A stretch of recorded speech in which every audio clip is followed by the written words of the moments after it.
Good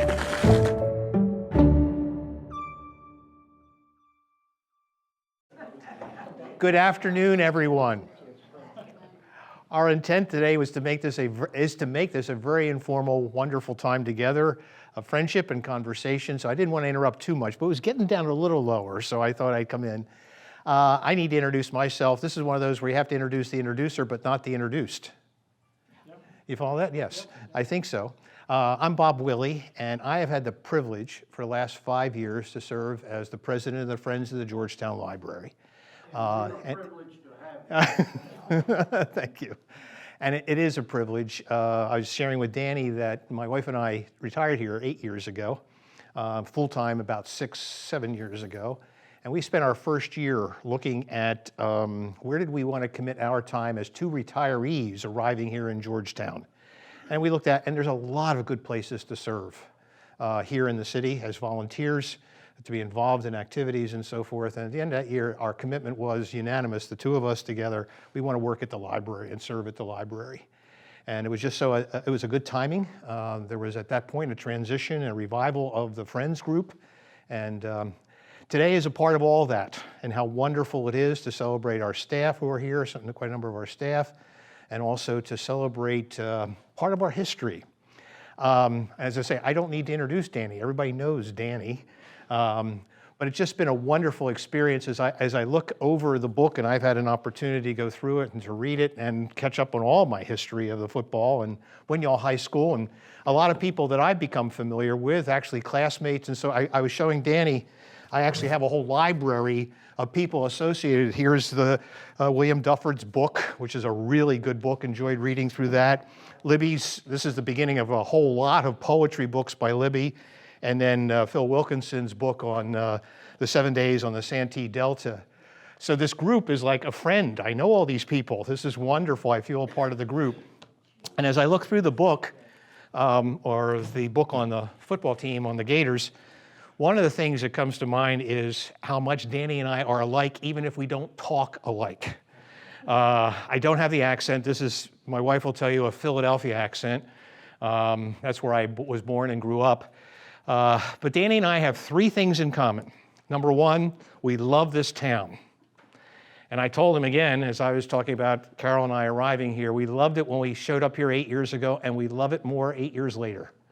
It's just been a wonderful experience. Number two, I love the history of this town.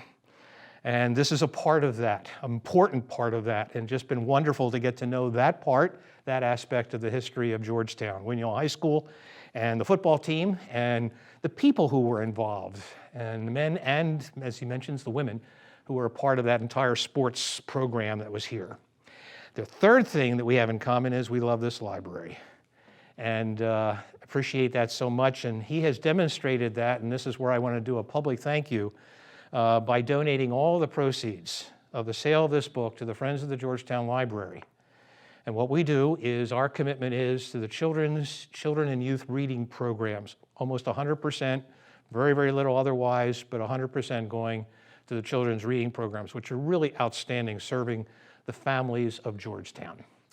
So, without further ado, let me welcome, and I know we will together, Danny Brabham.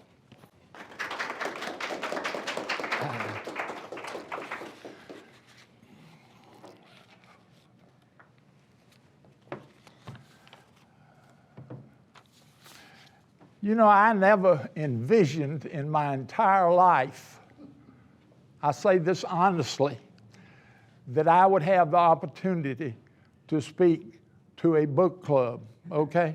It was never on my mind, dreams, or anything else. And so when you talk about coming together and being shocked today, I see my sister and brother-in-law sitting over here who drove all the way from Jacksonville, North Carolina to be here. And then in looking at the folks who are here, they knew me back when I had hair. Because when you get bald-headed, you look like everybody. Okay? And so when this came about, and I'm going to tell you how it got started, and tell you what I tried to accomplish. some time ago, I knew that they were having problems with the annuals. There were 12 missing. So I made a trip down here with my wife, Sis, and I had her in a transporter and brought her in, and we did a survey of the annuals that were in there. They were stacked up, and there were 12 missing. And so anyway, that started the ball rolling in terms of trying to locate those 12. And so in doing that, I found out, I'd always heard the name Bob Perrin when I was here as a student. Bob Perrin was a wonderful individual who was from Union, South Carolina, graduated from Presbyterian College, a leader, was in the ROTC, went to Harvard, and he came back to Georgetown and coached here. But I said, when did football really start in Georgetown, South Carolina? And the first day I walked in this library, it has been a beehive of activity with everybody's got a job and working like a team together to meet the needs of the public. So don't let any politicians or anybody else cut their budget. Stay on them because you can see what's taking place in doing this. And so in going in there and looking at it with Julie Warren and Patty Burns sending information and getting things on the microfilm, hey, I cannot operate a microfilm thing, okay? So they helped me in getting the things, and I learned that football started in 1922 in Georgetown, South Carolina. They had 4 ball games. You said, who were the 4 teams? No. Played King Street twice and Conway twice. And they ended up winning 2 and losing 2, so they were 500 to begin with, okay? And so everything, just like everything else, it starts out slow. You'll find in the book there are some incomplete things because you didn't have somebody writing to send it in to the newspaper or whatever. So in looking at the annuals that were missing, we located out of that 12, all of them with the exception of 4. And they were not printed in the Second World War, okay? In fact, one lady found one of the annuals in a garbage situation behind the ball and cue that somebody was throwing it away. And brought it down here, and we put it in the file back here. So we had a number of folks who donated money to have a file in this rare book room, and I say, when to say rare, they got that air condition turned down here, all right? And so every time Sis would come with me, they would get blankets and cover her up. So it was loaded with all the annuals that we have. And now if you go in there, you will find annuals from the Citadel and Pat Davis Doyle's other books that she's got in there. So it's jam-packed full and locked, okay? And so when we took care of that situation and looking at it and finding out who was the first coach, the first 2 coaches were volunteers all the way up. Buck Sweat was the first certified coach for 5 years in Georgetown. He met William Bynum over at Paula's Island, and he got the job because he was an outstanding person at Wofford, and he was certified. And you know what title they gave him? Acting coach for 5 years. How would you like to be acting coach for 5 years? So Buck got out, and then later someone came in, and that's when Bob Perrin came here. And he was here during that period of time, left after 1940, went to the war. He was injured in North Africa, and he is buried in Italy, okay? Wonderful individual. So Dan Lameth came in here from Newberry College, stayed 1 year, 41. He went into service. Ed McClendon came in 1942. And Ed McClendon won more games, 59, than anybody. That's why you'll see in the book, we spotlighted 7 people who were living and got their stories of what they did. And it's very interesting about what took place. And so when Dan Lambeth came back after the war. He wanted his job back as a football coach. Well, you couldn't fire or change Ed McClendon when he'd had a tough record that made him an elementary principal, okay? And so he was here for a period of time. So that's how all this got started with that part of it. And so when you go through the book, you will see what took place in terms of from 1942 to 1981 when somebody put gasoline in Winyah High School and burned it down, okay? And so that's why it was called the title of this thing. You know, I talked with one company about doing the thing. They wanted to do it like a history thing, 5.5 by 7 or 9. It wouldn't have done justice to what this front cover says, the Georgetown Gators of Winyah High School. Because if you go back and check the Georgetown Times, we were Georgetown Winyah High School. The tax district was called at one time the Winyah Tax District Number 5. Winyah's been dropped and it's District Number 5. That's how you get your taxes living in Georgetown, District Number 5. So the Block G's, which were very, how do I want to say this? When you earned that, you paid the price, whether you were a cheerleader, whatever else, to have that G. Somebody said it was for Gators. It was for the Georgetown Gators, because if you check the Georgetown Times, it was called Georgetown Gators. And so that's how the title came about. Now, when you talk about a love for what's going on here, yes, every dollar is going to the library, and the friends of the library are helping this. Now, let me say this lovingly, okay? My daughter said, "Daddy, don't do that."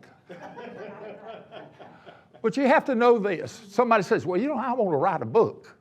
I want to write a book." If we had done color inside on these beautiful pictures that were taken and other things that Doug Corkin had did on the drawing, you know how much this book would have cost? $14,000 to produce. Whereas it was to produce just as it is, it was $40 a copy. That's $8,000. So selling it at $25, you're making a donation to the library to help it count. I throw those figures out so you say, you know, I'd like to write a family history. Yeah, you can do that, but you better get your checkbook, okay? Because they're going to charge you to do that.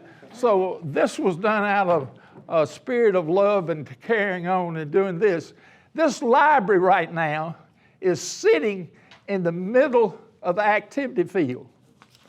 I was real interested in this picture here. This is our group in 1951, okay?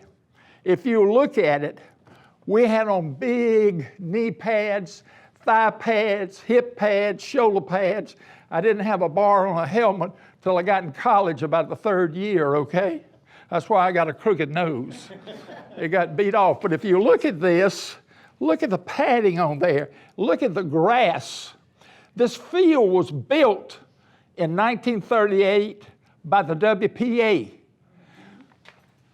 The lights were put up in 1939.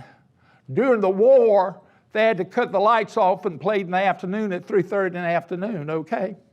So between here, when they started playing in 1938, and over at the Mike Johnson Baseball Park, International Paper Company thing, more than 51% of the games were played over there. Because I was coaching at Myrtle Beach at the time, and the Vista side was at second base. And so the home side with the bleachers out there, and you know somebody from the city, and they need a thank you. For 19 years, they broke down every stand and moved it and stored it for 19 years. So when you talk about work and things getting done, that's what took place. So this grass here, if you'll go back and look at it, it's as high as our shoes because the field only got mowed before the first game, and then it was lined off. And so where you're talking about this library, it's in the middle of the field. The stands were lumber that had been cut, built. There was no room to put a press box back here because there was a fence behind it. The press box was on the visitor side with later 2 portable bleachers. And they let all the cars come in and park. And that was the practice field. And if you don't think that hard clay field, you had to pick up glass and broken glass before you could practice on Monday on that other field over there, all right? Nothing changed. I went back and looked at one of the programs. How they got into this, I will never know. It was 50 cents for males to come to the game, 35 cents for ladies, 15 cents for children. The program was 10 cents, and I and the other members of the Block G Club sold advertisement because that enabled us to go out of town, okay? I failed to put the year that the program was printed. It was like September the 25th. We're playing Friday night at 8 o'clock, and this is a team. Didn't put a year. Do you know 15 to 20 years later, they were still printed the same way and leaving the year off? Everybody followed the same thing. It was unbelievable. And nobody. And I said, you know, thinking now is where I am. Why didn't somebody say, but Danny, you need to put a year on there, see? But it didn't. But anyway, in looking at it and growing up in Georgetown, you learn more about teamwork, okay? I've become a person who believes in numbers. So what do you mean by that? Well, I'm 87. April 4th, 1934, I'll be 88.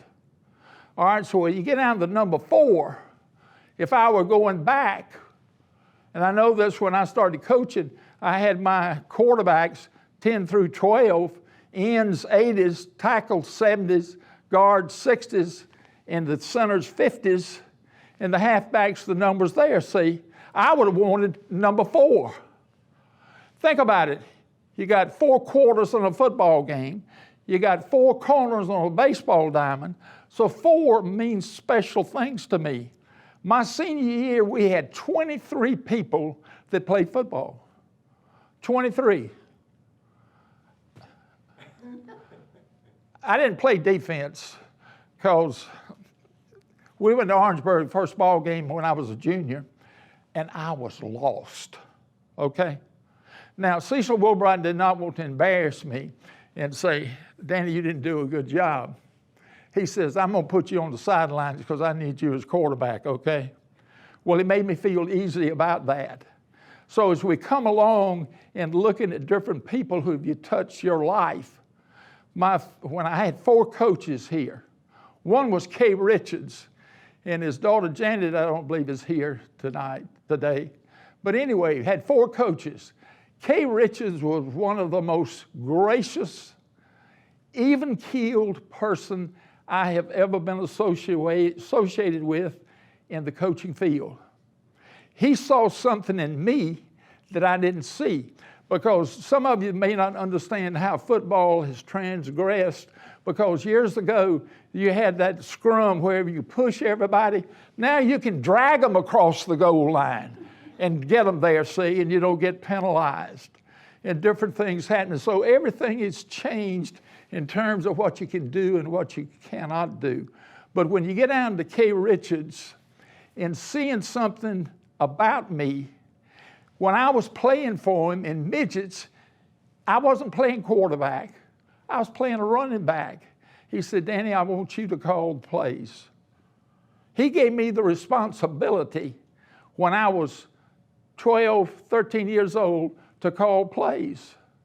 So I think, and I believe this when I said about numbers, we're all designed to be in a certain place, to do a certain thing at a certain time.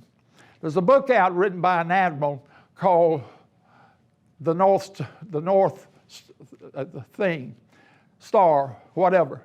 But north is up, see? Pointing north, we're going north. So when you get down to it and things happening, see things taking place and saying you can be. Georgetown played a single wing offense. Charlie Schuler was a 145-pound center and could put that thing on Paul Joseph's knee right there with a spin. And Paul is in his 90s now. So out of the 7 people who were living, I got the stories of their life and highlighted that because they were a winning team and did some things. So when you talk about those kind of things happening, and so when I was moving from the K's team to Coach McClendon's team, he asked him, he said, where should I play him?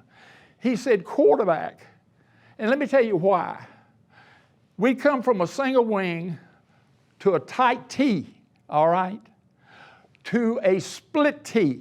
Now, to you individuals who don't know what a split T is, that simply means you got a quarterback that's going to come down the line, and the line is going to separate to give them blocking angles and make holes for the back. I learned how to be an excellent split T quarterback. I could play quarterback for any team that had the split T, and you could say, you got a lot of to say that. I worked at it. Do you know why?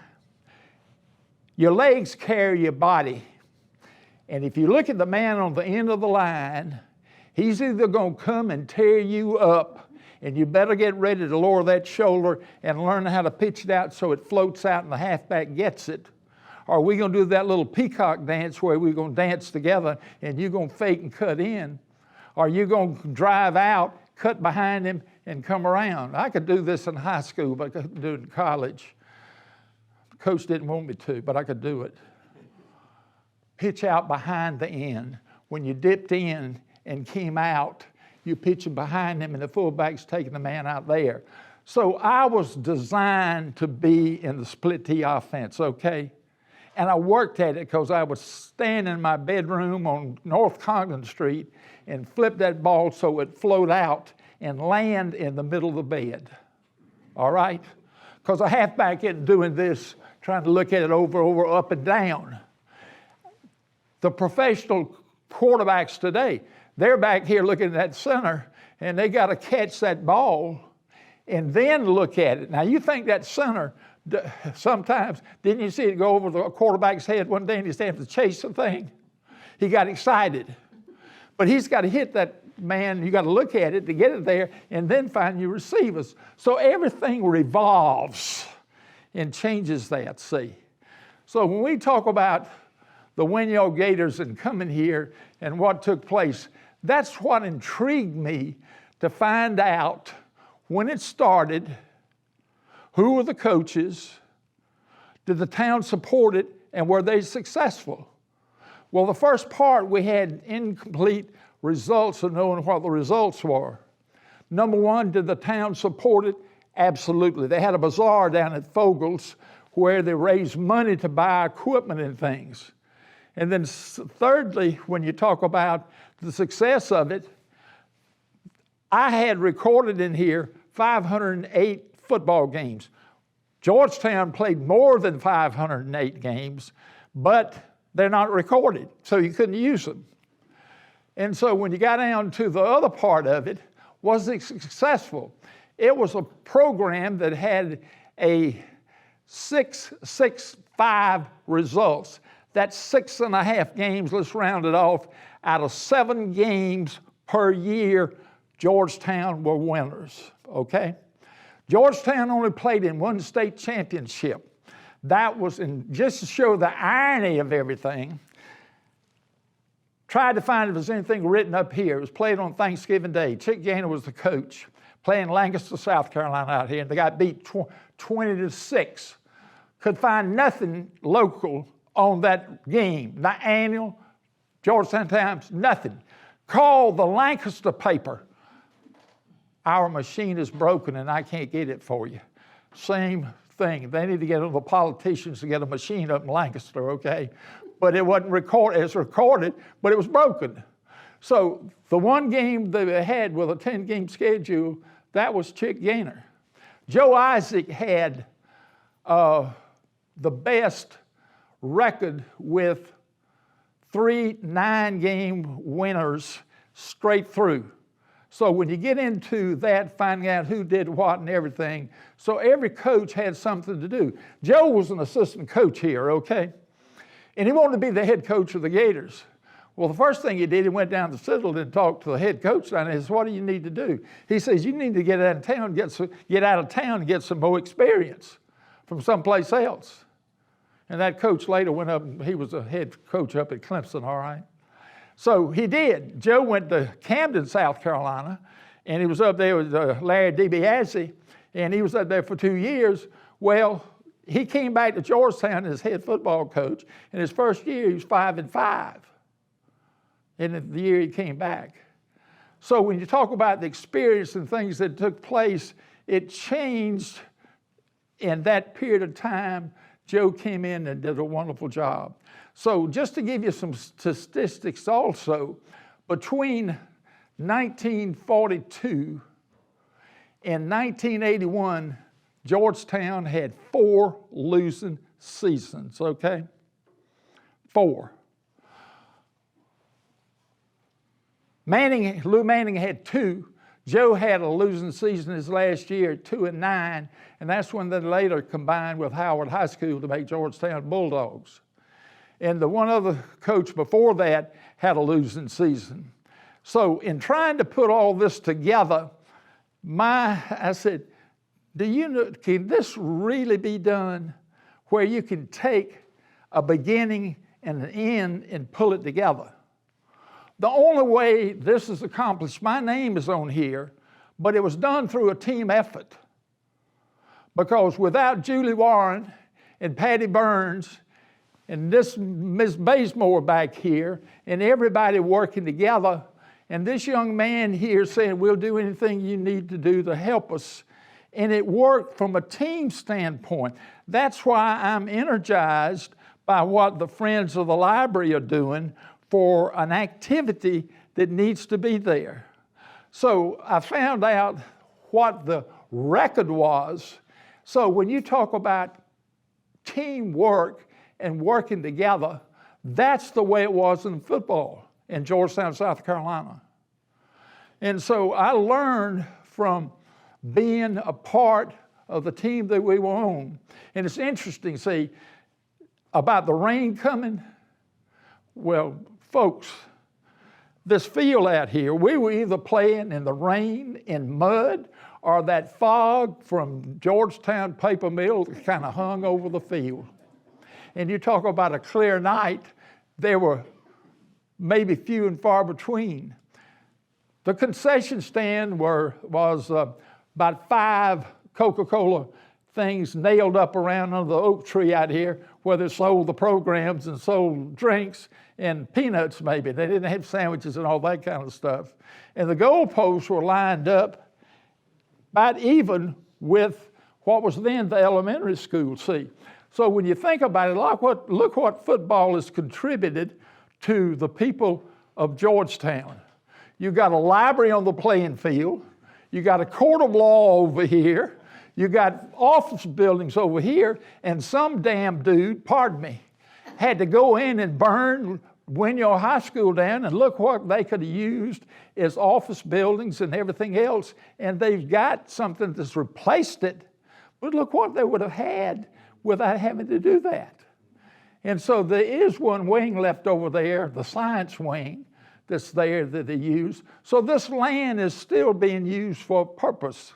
And so when you get into what did we learn out there, we learned how to work together. And being a quarterback, I'm going to say this, and my brother-in-law over here, Ken Morgan, I met him at Newberry, South Carolina when he came down from Asheville, Biltmore, he and about 3 others, and tried out with Newberry College. And so when we talk about going back and knowing people and what's going on and what's happening, everything changes. But I knew as a quarterback, I could look in the eyes of those other 10 people with me there and sense what was taking place. People are, you can imagine seeing pistons in a car up and down. When a schedule is built, you got so many teams on there, you know you can whip them without a whole lot of, we're going to get them tonight. And then there's other things, but then you got to know when, you got to put that little joy juice to them, that's called adrenaline, so that everybody can get off and move. The strangest game I have ever played in was in Conway, South Carolina, okay? You can say, why Conway? Well, you can't do this today. You could then. I had the flu on a Thursday. Didn't go to school on Friday. I sent word to Coach Woolbright. I said, Coach, I said, I got the flu. I'll be at the bus at 3:30, okay? And we went to Sumter, and we got beat that night, 7-6. We weren't sparking, okay? We missed the extra point. So come Conway, we had 2 walk-arounds. That means on Monday and Tuesday. We playing on Thanksgiving Eve on Wednesday night. Lindsey Pierce, who was the coach at Conway, went to Todd Moore and got a yellow football. Never played with a yellow football in my life. He told the salespeople at Todd Moore, he says, I want a yellow football because I want my players to see that yellow football against that red they're going to be wearing, okay? So we go out, and sure enough, we're playing with that yellow football. In the half, we're losing 7-6 in Conway, South Carolina. Now, it's cold as blue blazes, and back then they had us dressing down under the gym with no heat. And so Coach Woolbright and Coach Dufford and everybody else came in and said, if you're going to win tonight, you got to start playing, all right? Left. That night I was dressed with red pants, red shirts, had a toboggan on my head with that red helmet and everything. And so we're playing because it seemed like they knew everything that was taking place. And we called on the 20-yard line after we ran the kickoff back, a quickie got a first down, called a counter play to Philip Wilkerson. That means a counter play is fake to the halfback, come back to the fullback. He broke down the middle of the field, okay? But he made a cardinal sin. And what is that? He looked back over to see who was coming. Well, O'Neal Cannon from Conway, one of the toughest persons that's ever been on a football field, drove Philip into the 5-yard line, okay? Bam! Philip told me years later, he said, Danny, I didn't know a thing that was taking place the rest of the ball game, okay? And so anyway, we scored, and it was 13-13. But one of the strange things as we went along, we're going towards Conway's building, all right? And I'm doing that option play and come out and I pitch, and my hand is sliding along the ground. And I get up, and I got a nail through my hand. I said, Lord, have mercy. So I went over there, and I said, Coach Woolbright, pull this off. Pull it out. And the surgeon came out of the stand and said, don't worry about it. Let's just put my thigh later on a Band-Aid, and I'll take him to the emergency room, give him a shot, and we'll sew him up when it's over with. Well, if you don't think that yellow football didn't have blood all over before the game was over, I'll cook for you for a week, all right? So we ended up beating Conway that night, 28-13, and we went to Red on the Hill, and Lars Rim bought everybody cigars. And if you don't think the Gators weren't smoking out of that bus and stoking it up coming back to Georgetown, I'll cook for you, okay? But I found out years later, the basketball coach, Red Kite, had spotted us for 10 ball games. He knew what we were going to do. He said, when the right halfback stands up, he's going to go that way. When he gets down, he's going to go that way. So what was the halftime talk about when Coach Woolbright and everybody left? You better get down, get on the snap count, and get to moving. They didn't know what to do because the halfback got down each time, okay? They were lost. And that's why we beat them that night, because, hey, the keys went away. In the history of the Georgetown and Conway, and you'll find it in there, we beat Conway for 13 years running. Conway did not come back and beat the Gators until Buddy Sasser was a senior, and he was running a split T offense with Bob Clark, and to beat the Gators over here, and to beat them for 10 years, okay?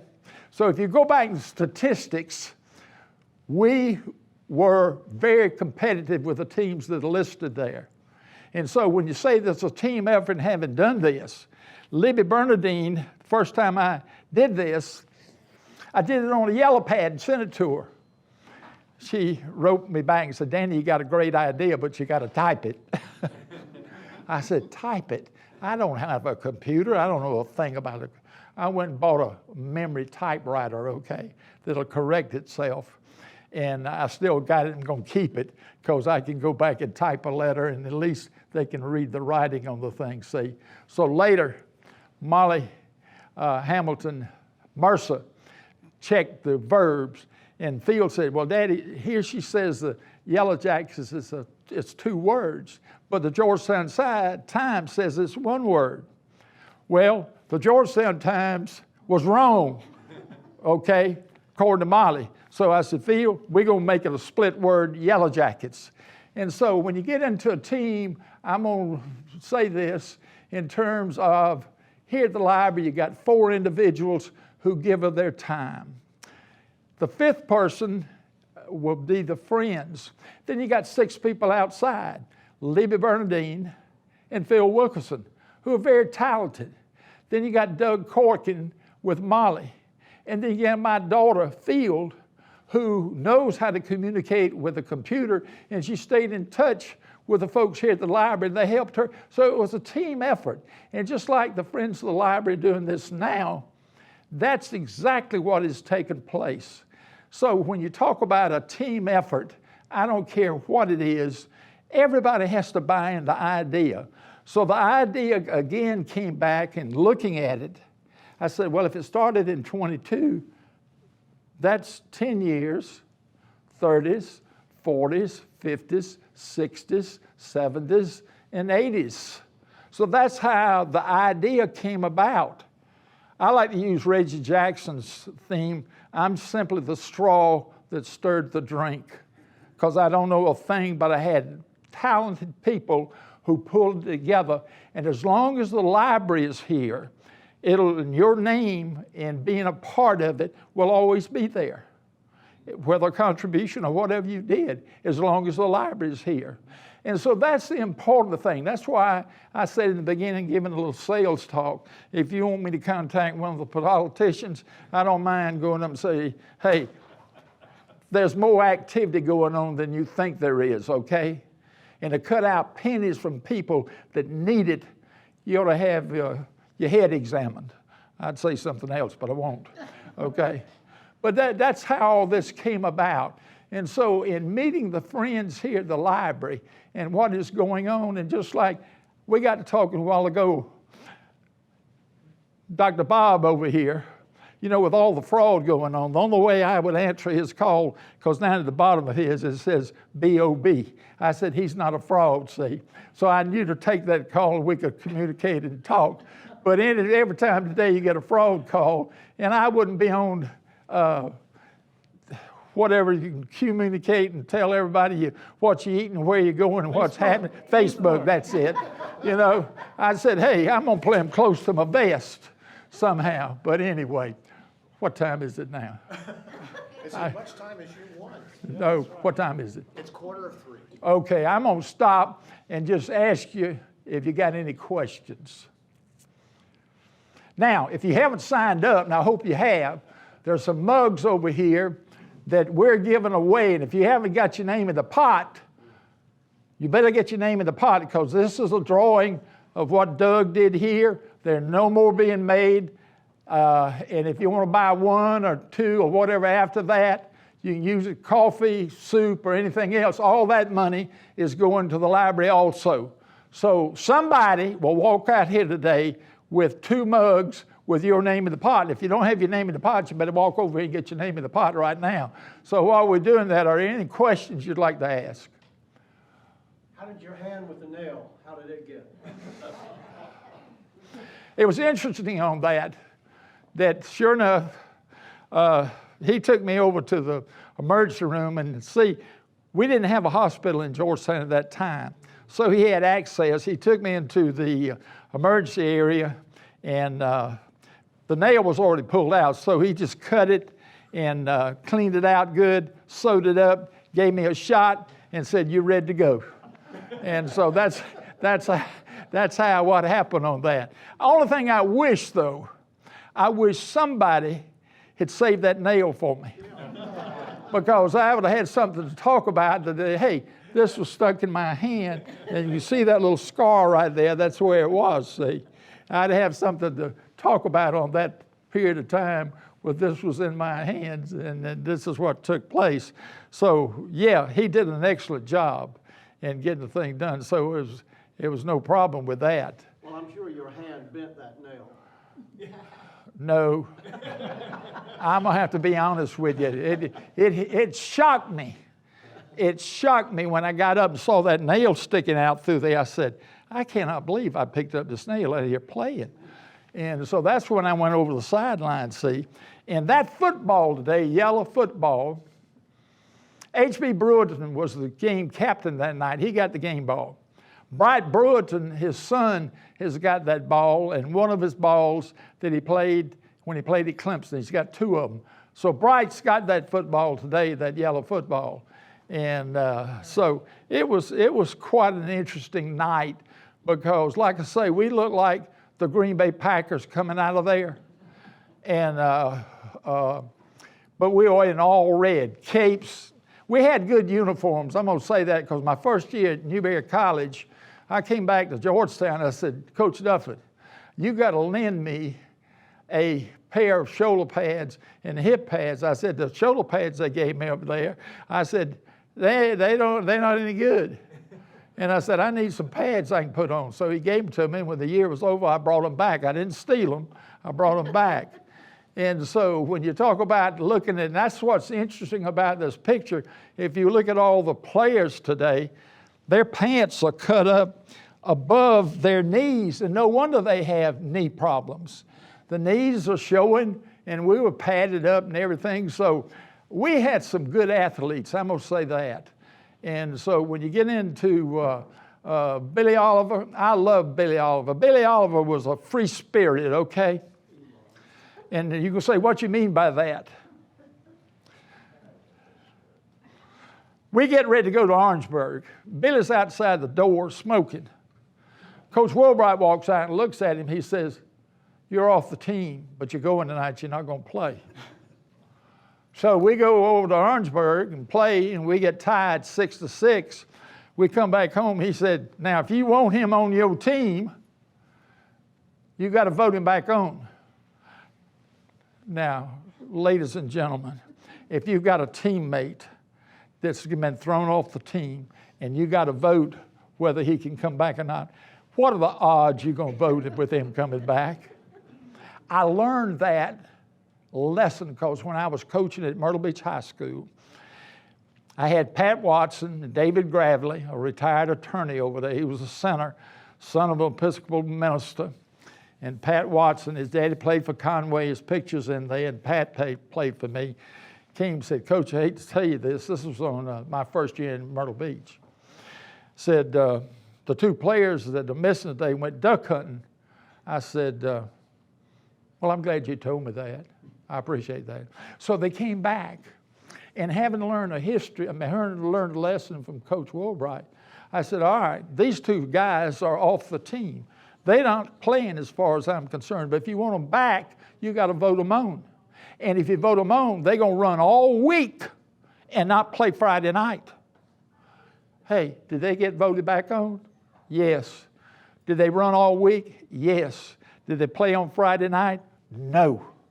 See, so when you make a rule, and I was interested in reading the Georgetown Times waiting for this thing to start about some things now, because when you say you're going to do this or do that, suddenly you're trying to push that wet noodle up a hill or sudden things happen, see. And so I learned from that experience to listen to what's going on and have somebody can tell you what's happening and what is taking place. So do any of you have any questions you'd like to ask? We went into that. Question, but I'm going to get up and tell something about you. Like I said, I'm glad we could be here today. And I am Mary Brabham Morgan. He's the best brother anybody could ever have. And he was always the wind under my wings, honestly. As a child, I had a speech impediment. And he was named after my grandmother. Her surname was Danley. And I could not pronounce even Mary, much less Danley. So he said, just call me my boy. And so until I was in the 3rd grade with Lyde Whitten, I would call him my boy. Lucy Cotton, we lived on High Market Street for Danny's first 6 years of school. And the last 6 years, we lived near Margaret Ann on North Condon. And like I said, Danny always took great care of me. And then he passed me to the other quarterback, Ken Morgan. and Ken has been under my wings since then, taking care of me. And you can tell the love that we have. But like I said, he was always there for everybody and everything. But I also want to tell you about a Georgetown connection. Because when my husband graduated from dental school, he was assigned to the helicopter base at Camp Lejeune. And most of you have read about the helicopter that crashed this week. Well, that's where we were for our first 2 years. When we got there, there was this couple from Georgetown. Danny mentioned him in the book, but they called him McDonald. But in Jacksonville, he was General Shupert. He was head of the Marine Corps base at Camp Lejeune.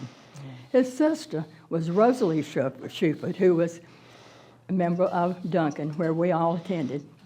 And when we got there, Rosalie and General Shupert took us under their wings and took great care of us and introduced us to Jacksonville. Matter of fact, they saved a lot right down the street from them, and that's where we built our first home. And Mrs. Shupert became a patient of Ken, so there was always that connection.